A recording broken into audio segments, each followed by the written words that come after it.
दूर है, पहुंचते पहुंचते दिन ढल जाएगा। रसेनी गांव नहीं, लव कुश का साम्राज्य कहिए भैया। अब हम ऋषि कुमार नहीं, महाराज हैं वहाँ के।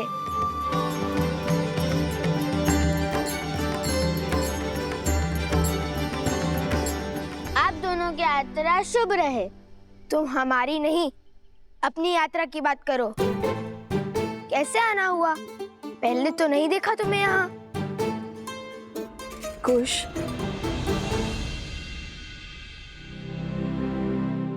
मैं तो बस इसलिए पूछा था कि सहायता की आवश्यकता हो तो।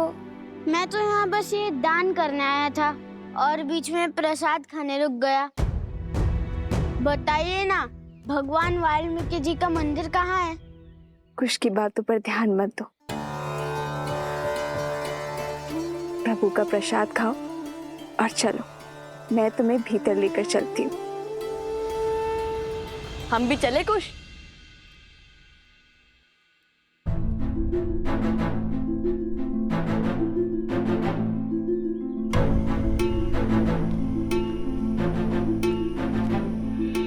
ये दोनों तो मेरी मैया को माता कह रहे हैं। कहीं ये प्रभु के पुत्र तो नहीं? चलो मेरे साथ।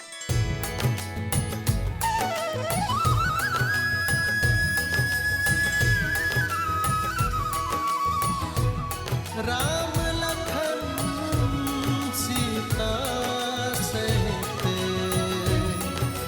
हृदय बसहु सुरभि।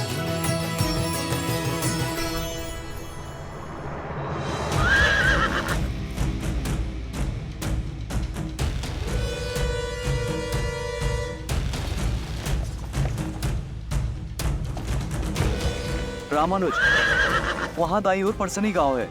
गुप्तचरों से सूचना मिली है कि उन दोनों बालकों को अंतिम बार वहीं देखा गया है। रथ को उसी ओर ले चल।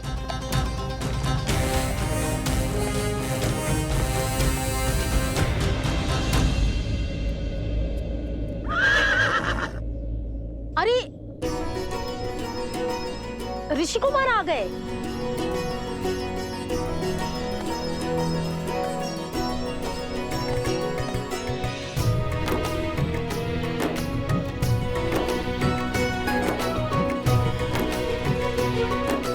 सोम,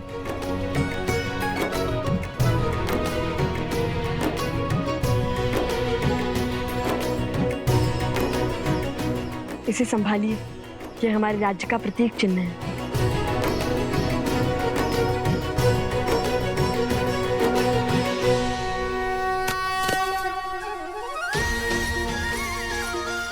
महाराज नौकुश की, महाराज नौकुश की, महाराज नौकुश की, महाराज नौकुश की।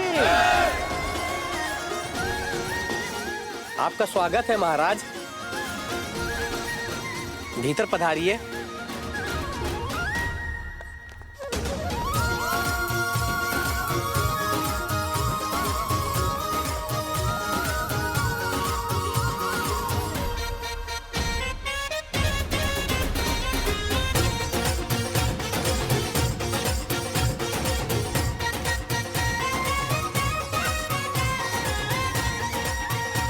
लीजिए, खाइए ना।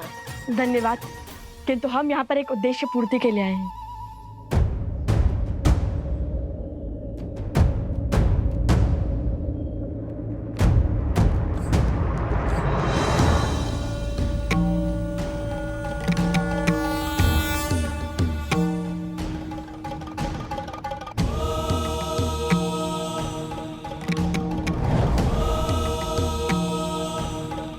समय आ गया है ऋषि हरित।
तक उठे नहीं।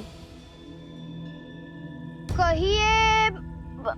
सोम, चुप चुप बोलो। ये अभी तक सब मोहन अस्त्र के पाश में बंधे हुए हैं और जब तक इस अस्त्र का प्रभाव रहेगा ये यूं ही मूर्छित रहेंगे। जब तक श्री राम इन्हें खोजते हुए यहाँ नहीं आ जाते तब तक इन्हें और इनके अश्व को यही रखना होगा, और वो भी सुरक्षित। यदि श्री राम से पहले कोई और इन्हें खोजता आ गया तो उसकी भी यही स्थिति होगी। हाँ, कल से पशु पक्षियों की चाल भी किसी सेना के आगमन की ओर संकेत कर रहे हैं।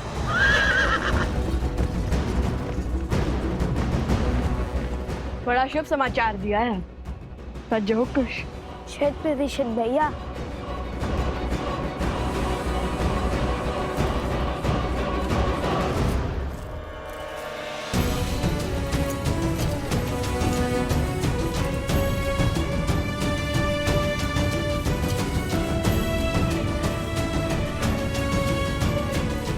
अब चाहे कोई भी आ जाए इन्हें नहीं ढूंढ पाएगा।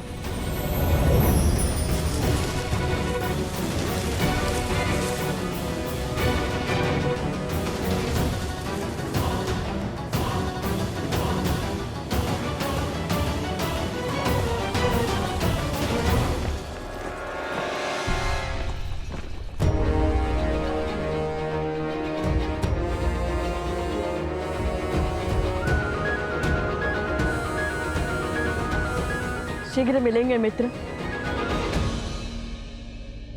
चलो कुश, उन्हें गांव से दूर जाकर युद्ध की चुनौती देते हैं।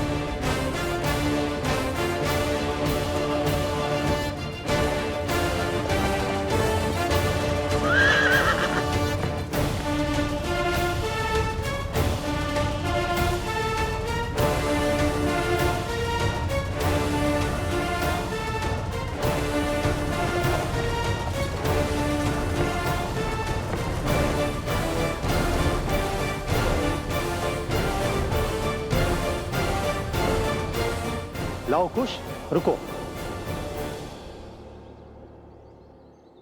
ऋषिवर हरित, प्रणाम। आयुष्मान भव। बिल्कुल उचित समय पे पधारे हैं आप। ऋषिवर आशीर्वाद दीजिए, हम अयोध्या की सेना से युद्ध लड़ने जा रहे हैं। नहीं, ये महापाप तुम नहीं करोगे। क्यों?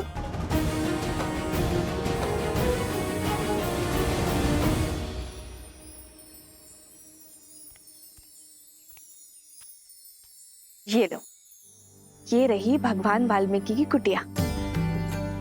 पंडित जी, चलिए पाठ का समय हो गया है। अरे हाँ, मैं तो भूल ही गई थी।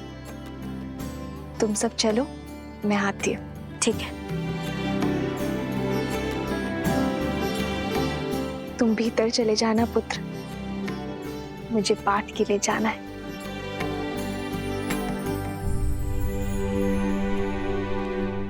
छल से इस पावन धरा पर पग तो धर लिया, किंतु छल से त्रिकालदर्शी भगवान वाल्मीकि जी के समक्ष उनके मंदिर में कैसे जाऊं?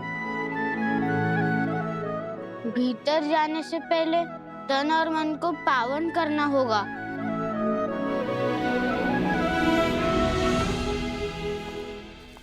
किंतु ऋषिवर, अयोध्या की सेना हमारे राज्य पर आक्रमण करने वाली होगी। शौर्य दिखाने की घड़ी में क्या पीठ दिखाकर भागना उचित होगा? न शौर्य दिखाने की आतुरता रखो, न पीठ दिखाने की दुर्बलता, क्योंकि हम जिसके पास जा रहे हैं वो बिना शस्त्र उठाए तुम्हारी हर शंका, हर चिंता का निवारण कर देंगे।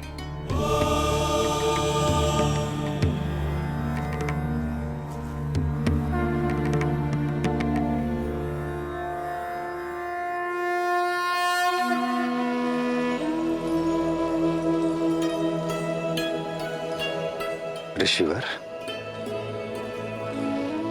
वातापी के काल तमिल भाषा के जनक ऋषि अगस्त्य को हरित का प्रणाम।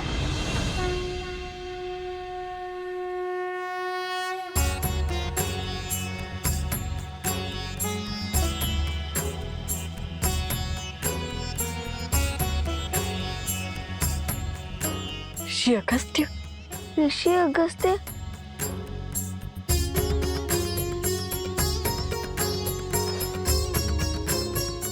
प्रणिपात प्रणिपात। यशस्वी भव।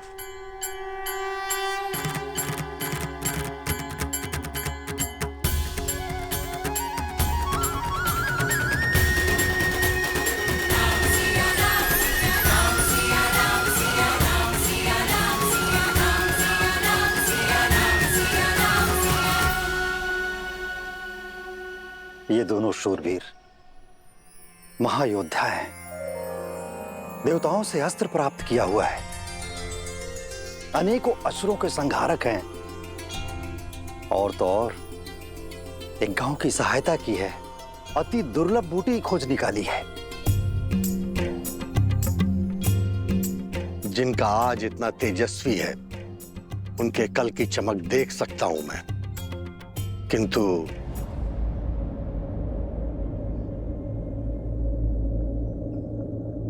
क्या? तुम दोनों अजय नहीं हो।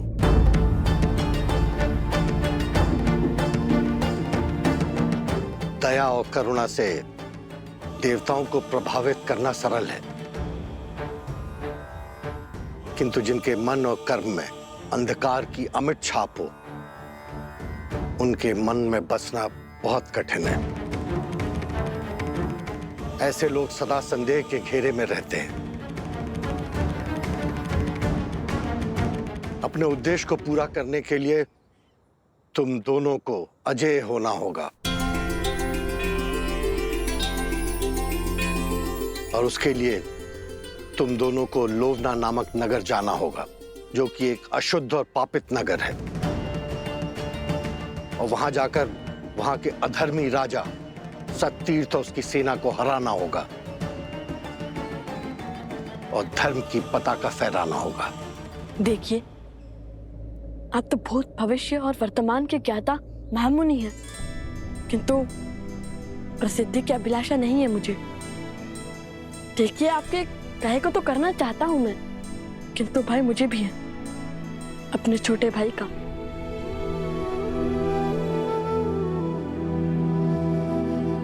पिछली बार जब हम उन गांव वालों की सहायता के लिए निकले तो कुछ के प्राण जाते जाते बचे। अब उसके प्राणों को संकट में नहीं डाल सकता मैं। और आप तो त्रिकालदर्शी हैं, जानते हैं कि कितना बड़ा उद्देश्य हमारी प्रतीक्षा कर रहा है। क्षमा करिए, किंतु आपकी इच्छा मैं पूर्ण नहीं कर पाऊंगा।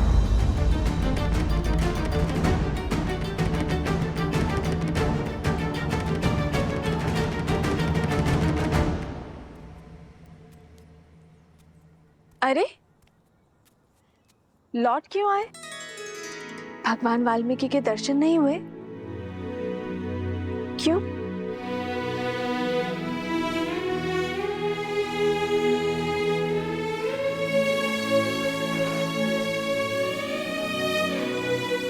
सब ठीक है ना पुत्र? क्या हुआ मुझे बताओ, मैं तुम्हारी सहायता करूंगी।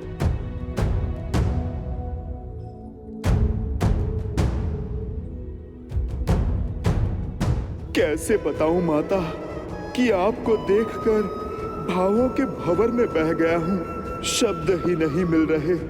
कैसे कहूं कि मैं आपका पुत्र हनुमान आपके समक्ष चलकर आया हूं।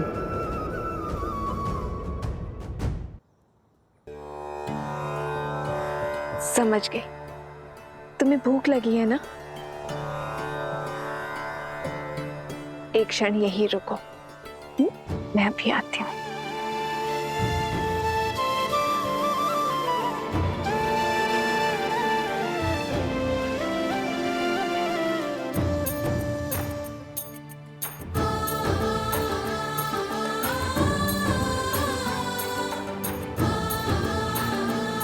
ये लो सीते, इसे हनुमान को खिलाओगी, वो तृप्त हो जाएगा।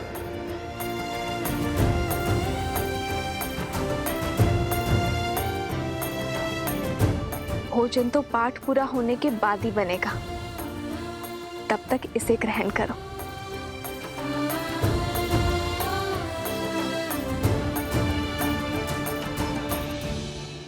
करो, इससे तुम्हारी भूख शांत हो जाएगी।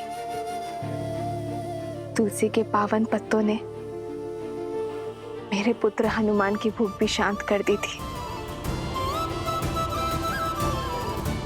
तुम भी मेरे पुत्र हनुमान के जैसे ही हो, भोले भाले।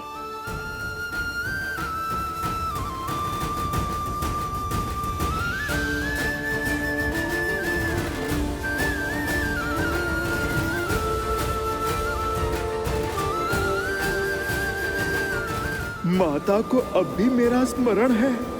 मैं धन्य हुआ।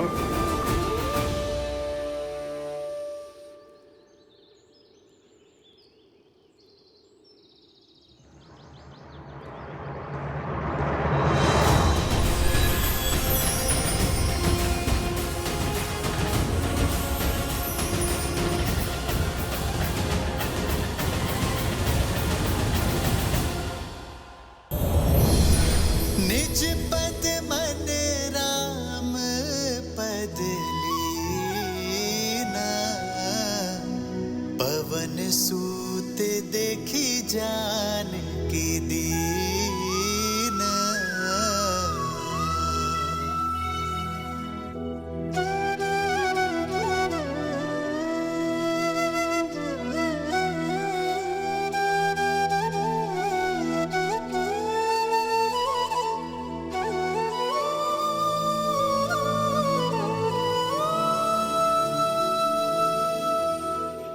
माता, अब मुझसे रहा नहीं जाएगा। पुत्र हनुमान,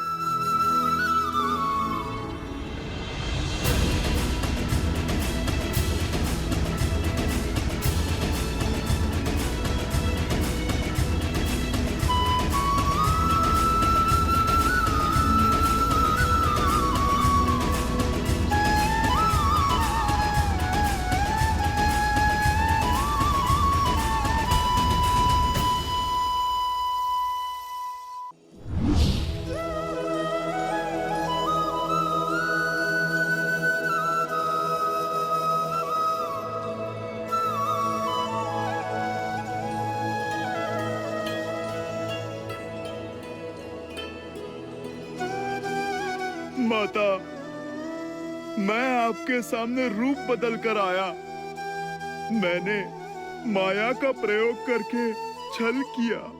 मैया, आप मुझे क्षमा कीजिए, पर आपका दर्शन करना, आपसे भेंट करने का सौभाग्य छोड़ नहीं सका ये हनुमान। माता, माता, मैं आपको बता नहीं सकता, इतने वर्षों आपसे विचोह, आपको ना देख पाने का दुख मेरे हृदय को कैसे छलता रहा। माता,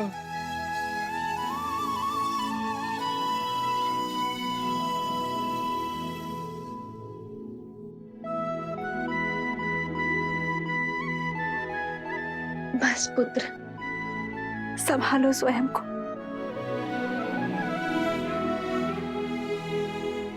माता, आप मुझे क्षमा कर दीजिए।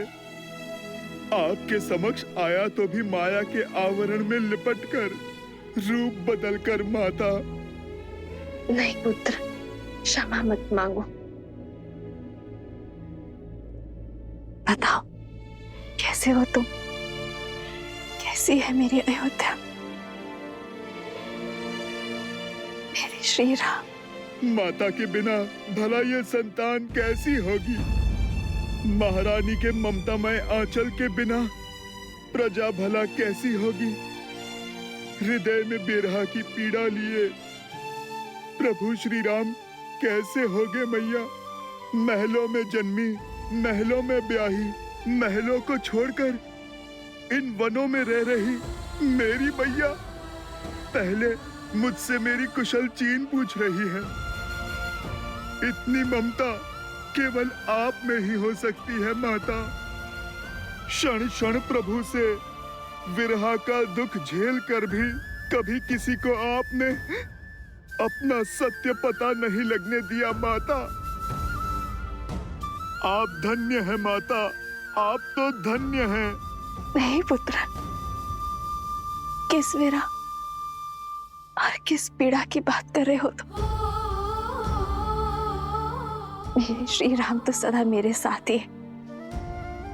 आओ, तुम्हें भी उनके दर्शन करवाती हूँ।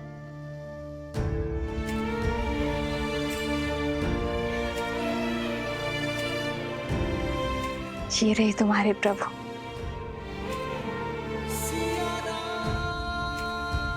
सदा मेरे साथ, मेरे पास संसार का कोई जन, कोई बल श्री राम को सीता से भिन्न नहीं कर सकता।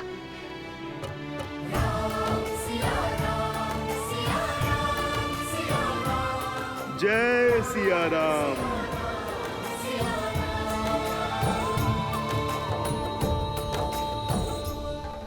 ये आप क्या कह रहे हैं भैया? माना कि मेरे प्राण संकट में पड़े, किंतु इस एक निर्णय ने आपको राजा बना दिया। ऐसे राज्य का राजा जिसकी प्रजा को उंगलियों पर गिना जा सके। प्रजा चाहे मुट्ठी पर हो या अनगिनत, राजा तो राजा ही होता है। हमें चलना चाहिए भैया। राजा का दायित्व धरा पर रह रहे हर जीव की रक्षा का है, फिर चाहे उनके लिए युवराज के प्राणों की आहुति क्यों न देनी पड़े।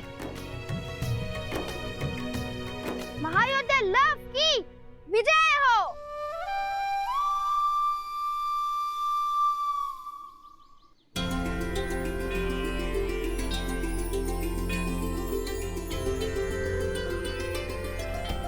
मैं वचन देता हूँ ऋषिवर, मेरे भ्राता लव उस धारा के हर अधर्मी का संहार करेंगे। प्रण पूर्ति का आशीर्वाद दीजिए। लोवना मृतकों का नगर है, वहां कोई भी जीवित नहीं मिलेगा तुम्हें।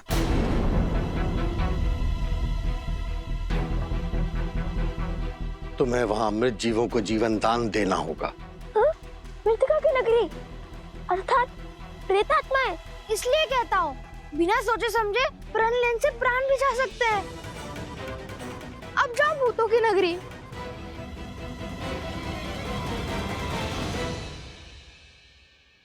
माता कहती है कि ऋषि मुनियों के हर आदेश में कोई ना कोई कारण अवश्य होता है, जो ना हम सोच सकते हैं और ना ही समझ सकते हैं। जैसे ऋषि विश्वामित्र श्री राम को लेकर गए थे ताड़का के वध के लिए, किंतु लौटे श्री राम और माता सीता को एक करके, वैसे ही यदि आपने हमारे लिए ये पथ चुना है तो उसके पीछे अवश्य कोई उद्देश्य होगा। हमें सफलता का आशीर्वाद दीजिए ईश्वर। विजयी भव।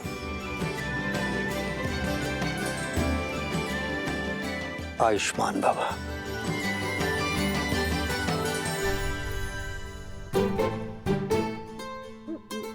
अरे सोमकन, बैठ क्यों गए? मैं यही रहकर ऋषिवर की सेवा करूंगा भ्राता लव। नहीं, मैं नहीं आऊंगा। मैं ऋषिवर की सेवा करूंगा। नहीं जाना मुझे। नहीं नहीं नहीं नहीं नहीं, मुझे यहाँ रहकर संतों की सेवा करनी है। ये घटना ने कैसा मोड़ ले लिया जब लव कुश लक्ष्मण जी और उनकी सेना के समक्ष आने वाले थे, तब ऋषि अगस्त ने भेज क्यों दिया? क्योंकि नियति हमारी इच्छा से नहीं, अपनी नियत समय से चलती है प्रिय गणेश। युग चाहे जो भी हो, महर्षियों और मुनियों ने नियति के निर्णय को गति देने का कार्य सदैव किया है।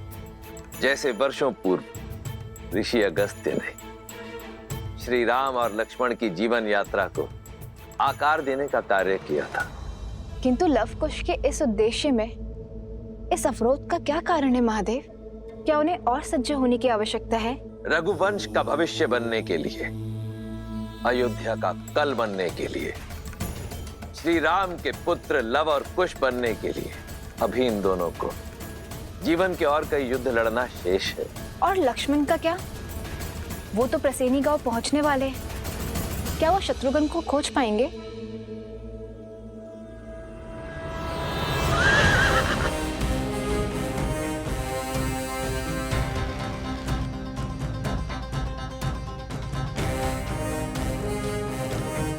सैनिकों, इस गांव की सीमा को घेर लो।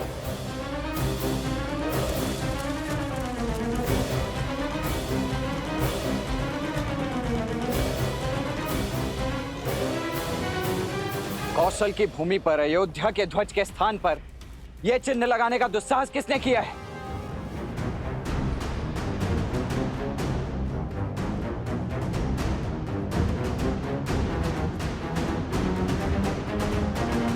ये मेरी चेतावनी है आप सभी को।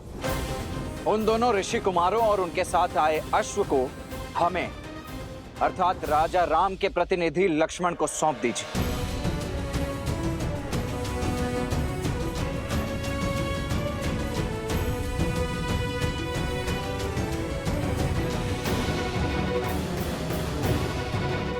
समझ गए। विरोध की आंधी विवेक को उड़ा ले गई। आप सभी पीछे हट जाइए, अन्यथा विवश होकर मुझे आप सभी को बंदी बनाना होगा।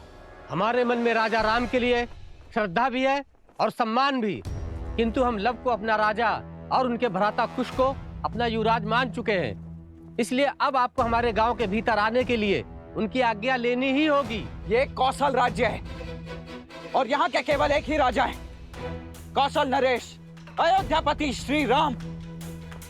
किंतु ये समय आप सभी की आंखों पर बंधी भ्रम की पट्टी खोलने का नहीं है। वक्त पीछे हटाइए। हम यहाँ उस अश्व और शत्रुघ्न को लेकर यहाँ से चले जाएंगे। आप में से किसी को कोई क्षति नहीं पहुंचेगी। वक्त पीछे हटाइए और भीतर आने दीजिए हमें। क्षमा करें, महाराज की अनुमति के बिना आप भीतर नहीं जा सकते। अन्यथा क्या? लड़ोगे हमसे? ये पीछे जो खड़ी है ये अयोध्या की वीर सेना है। जीत पाओगे इससे? नहीं, और इसलिए हमारे महाराज की आज्ञा के बिना भीतर आने के लिए हम सब के शवों पर पग रखकर बढ़ना होगा और हम सबको मारना होगा। मारना होगा, मारना होगा।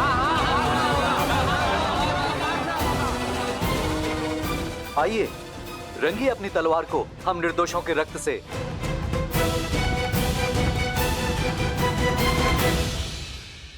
स्वर्ण माला को बार बार खोलने बांधने में कम से गांठ मारने में भी निपुण हो गया हूँ। अब तुम इसे नहीं खोल सकते। ऐसा मत करो, लौटने दो मुझे। चलते रहो, हम उचित मार्ग पर है। राजा सत्यतीर्थ का नगर समीप ही है। राजा लव, विनती है, खोल दीजिए मुझे, लौटने दीजिए अगस्त्य मुनि के पास। कदापि नहीं, तुम हमारे साथ रहोगे। तुम्हें अकेला छोड़ना अर्थात संकट को आमंत्रण देना। पता नहीं कब कहाँ कोई तुम्हें उठाकर ले जाए। एक बार वो रक्तकेतु आ गया और एक बार स्वयं ही उस असुर की माया से बेसुध हो गए। संकट का निमंत्रण मैं नहीं, तुम हो तुम।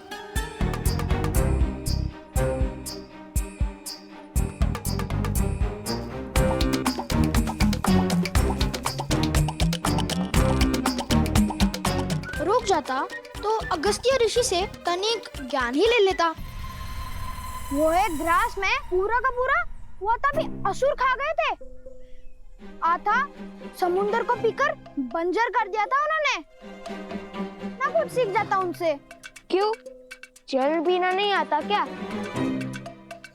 अच्छा, तो आलू का पूरी क्यों नहीं लेकर गए मुझे? ले जा रहे हो तो वो भी वहाँ जहाँ प्रेतों का डेरा है। मेरे पास तो स्वर्ण कमल की माला भी नहीं कि मैं अदृश्य हो सकूं। आलोकपुरी के मार्ग में हमने तुम्हें नहीं छोड़ा था, तुम स्वयं पीछे रह गए थे। इतना खाते क्यों कि भाग ही ना सको?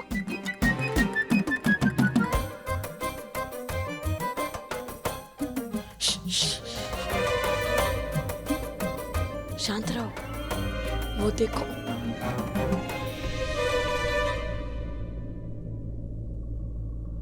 देखो, कहा था ना तुम संकट में ले जाओगे मुझे। नहीं नहीं नहीं, कुछ जाने दो मुझे, मैं नहीं आऊंगा। देखो, तुम तो योद्धा हो, मैं तो साधारण सा बालक हूँ ना। देखो देखो, छोड़ दो मुझे, भाग सकता हूँ, लड़ नहीं सकता। चलो चलो। नहीं, कुछ नहीं होगा, कुछ नहीं होगा तुम्हें।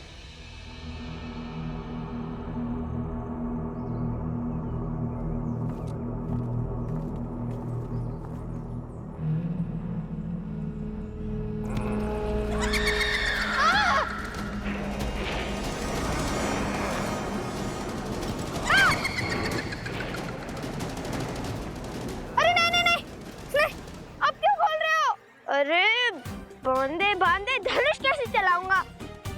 इतने भ्रमित क्यों? कभी खोलो कभी बांधो। नहीं,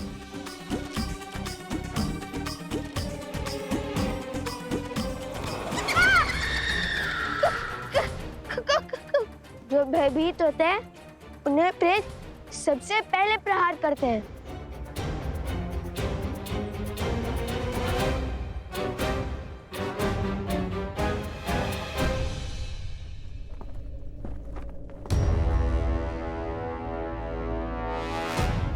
आप सभी मिलकर किसी को भी राजा बना देंगे तो क्या वो मान्य हो जाएगा?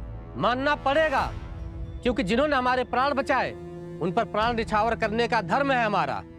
लव कुश जितने वीर हैं उतने ही धीर भी, वो हमारे रक्षक भी हैं और हमारे शुभचिंतक भी। परंतु क्या शास्त्र इसकी अनुमति देते? शास्त्र अनुसार संपूर्ण कौशल राज के केवल एक ही राजा हो सकते हैं और वो राजा हैं श्री राम। शास्त्रों की अनुमति से ही ये निर्णय लिया है हमने। परिस्थिति के अनुसार विशेष पूजा करके कुछ समय के लिए अपना राजा बदल सकते हैं और इनका राज्याभिषेक तो स्वयं ऋषिवर हरित ने किया है। इसलिए आने वाली पूर्णिमा तक लव ही हमारे महाराज रहेंगे। हाँ हाँ, लव और कुश ने असुरों को मारकर हम सबको घोर विपदा से बचाया है। रघुकुल ने रक्त बहाया है इस धरा के लिए, और आज इसी धरा की प्रजा अपने ही राजा के आदेश की अवहेलना कर रही।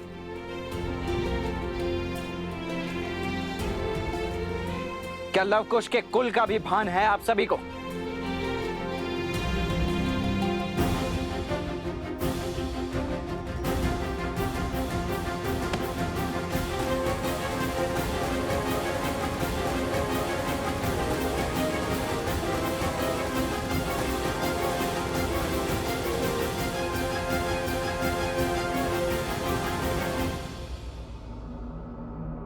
भूत प्रेतों की नगरी, यही स्थान मिला था ऋषि अगस्त्य को।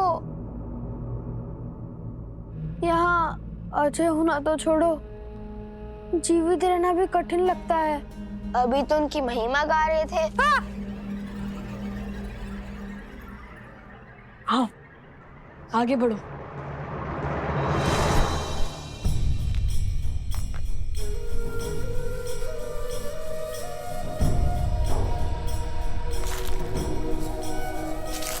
भैया सावधान।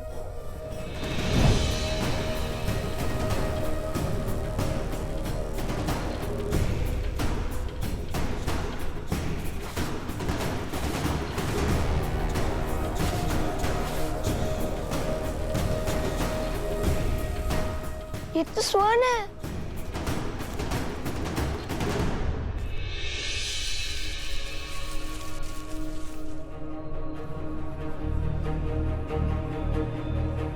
और ये भी। भैया, ये स्थान स्वर्ण से बना है। कहीं हम लंका तो नहीं पहुंच गए? अच्छा, तो अभी तक कितने सागर पार किए हैं तुमने? पहले इस जाल से अपनी धोती को तो संभालो, फिर हंसना। समझ गया ये लंका नहीं है। अब चले आगे।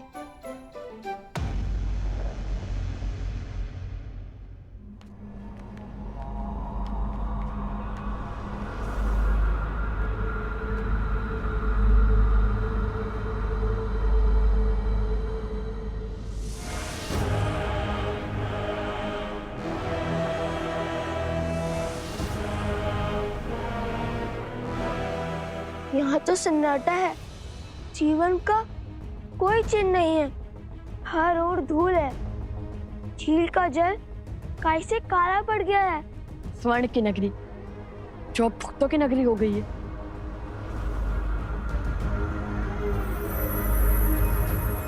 यह अवश्य ही सतीर्थ का महल होगा।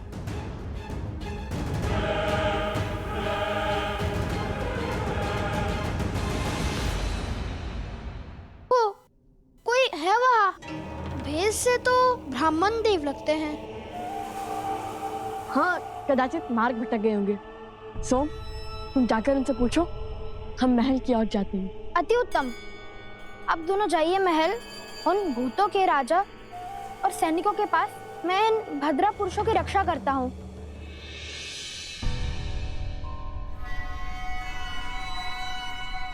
मैं तो बच गया। सुनिए ब्रह्मदेव। प्रेत!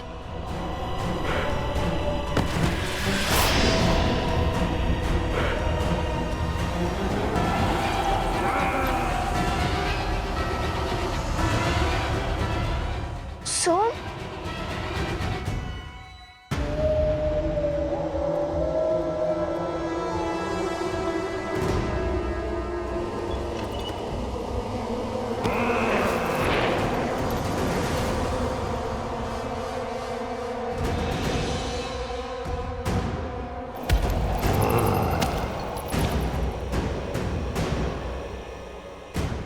प्रेतात्माएं जिनका श्राद्ध पूर्ण नहीं हुआ। कैसे पता भैया? उनकी शिखाओं को देखो।